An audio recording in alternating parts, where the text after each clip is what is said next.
All right, here we are in merry-go-round, down at the bottom of the map, even though with this camera angle, it looks like the left-hand side of the map. It's not, it's the bottom of the map. This is ForGG. Still a part of that Team Millennium, and it has been announced he will be participating in the European WCS. Pretty awesome to hear. Good news for him. Indeed. His opponent, the Blue Protoss from Team My Insanity, up in the top right-hand side, it's Stardust.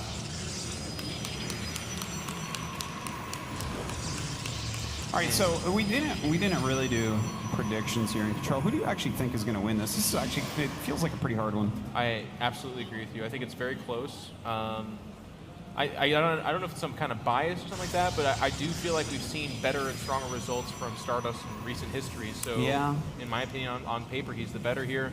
And honestly, I really just haven't seen much from ForGG in a long time. And I know we've been saying that a lot, but it's true. I really haven't seen anything from him.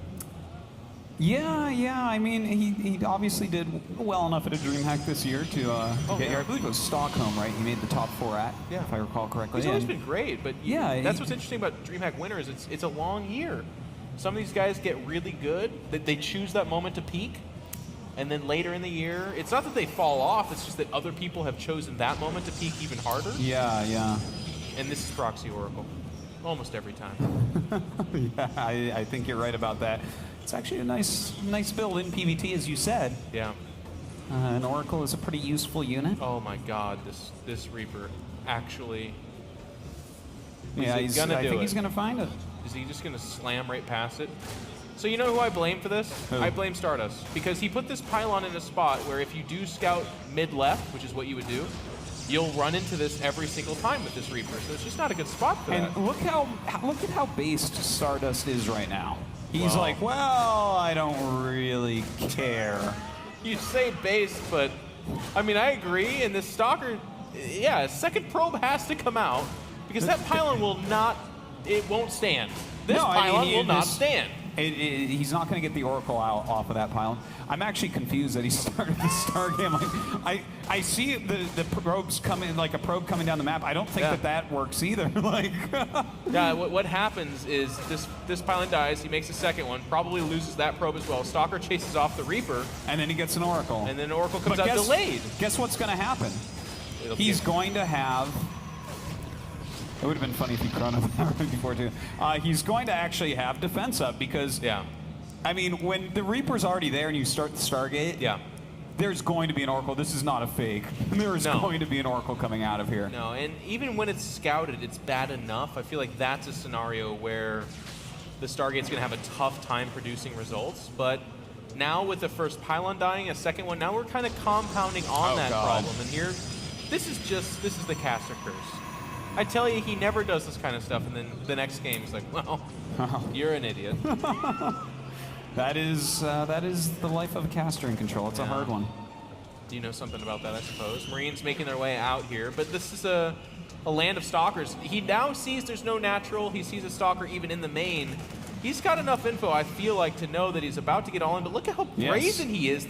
There is an Oracle out here, and this is where it could get some damage in.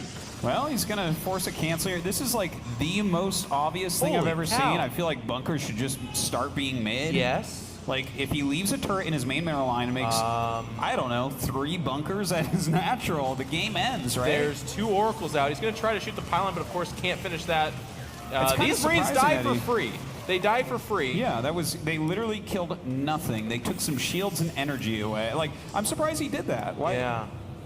Like the initial push out where he sees a Stalker both at home from the Reaper and outside his natural, that's intel enough. He's a good enough player to be like, I'm getting all in.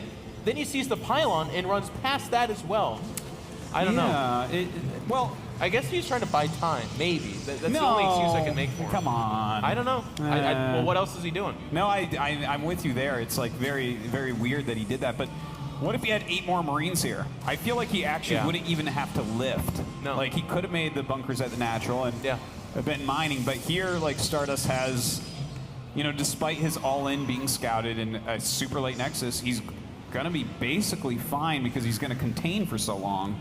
And 2 Oracles can actually tank a little bit of damage off the missile turret because the kill has to be so fast that yeah, go ahead and get off 3 volleys into the Oracle, but in that time I've killed 5 or 6 SCVs. So look for that as an ongoing story, but the little shiny glimmer of hope that I have for ForGG in this opening is that he still does have that Reaper. He gets down the ramp, the Sentry actually isn't paying attention, and he's going to get at least the Sentry of the Mothership Core, and these Stalkers are cornered. This game just flipped on its head all of a sudden. Look at this. Like, those Stalkers are not going to get out of here. These are combat shield Space Marines, as you would call them, in control. And the Oracle's going to do what they can, but they have to actually avoid the main bulk of those Marines. The 2 Stalkers will get hunted down. GG is called out in Stardust.